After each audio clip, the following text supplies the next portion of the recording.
We can take a look at what it looks like up there now and get a good idea. Here's a video from Scott Taylor. This is up in Monte Cristo. Really pretty shot there. Lots of oranges, lots of yellows. And we can get another good view at Monte Cristo from Chris Williams. Thank you for sending that our way, Chris. We love the yellows, we love the blues, we love the oranges. We love all the pictures that you guys send in. Now, as you take a look at our Black Desert Skycam, you're going to see it's sunny with just a couple clouds here and there, mostly over the higher elevations, over the mountainous regions. Temperatures right now are way above average. We're at 84 degrees, about 14 degrees above average. 80s down the I-15, 96 degrees down there in St. George. So toasty out there and clear. We do have a couple of spurts of moisture on the Utah-Nevada border, but it's going to be sprinkles, maybe even virga, where it doesn't even reach the ground. Futurecast will show that moisture starts to clear on out fairly quickly, but daytime heating tomorrow adds a little bit of extra energy, and we could see some showers in the higher elevations.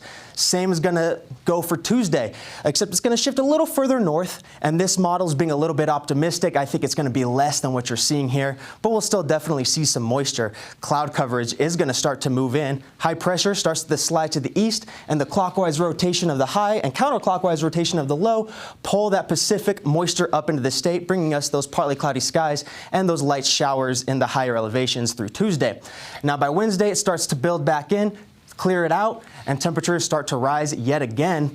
And this is where things start to get a little confusing because the models don't exactly know where this wants to go. If it dips ever so slightly south, then we're going to see temperatures drop into the 70s and get wet weather. If it goes ever so slightly north, then it's going to be dry and the temperatures are going to be about the same. Either way, though, we do get some moisture, so we will have cloud coverage.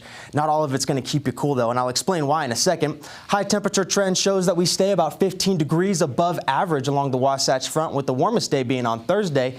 And similar story for St. George, staying way above average with a very gradual cooling trend.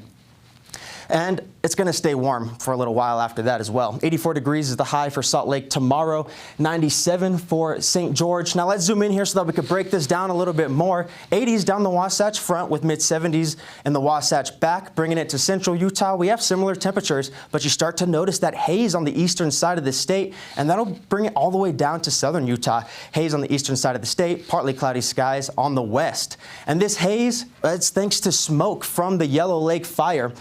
It is really impacting the Uinta Basin right now. You're already seeing that smoke, and the westerly winds are going to continue to blow it towards the east, but the winds are going to start to shift, and we're going to see that smoke start to make its way down towards the Four Corners region as well as we get into tomorrow morning.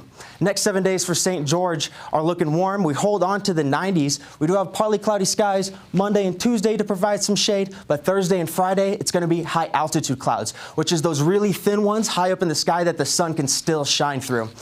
As for the Wasatch Front, it's going to be similar. Partly cloudy skies Monday and Tuesday, clearing out Wednesday.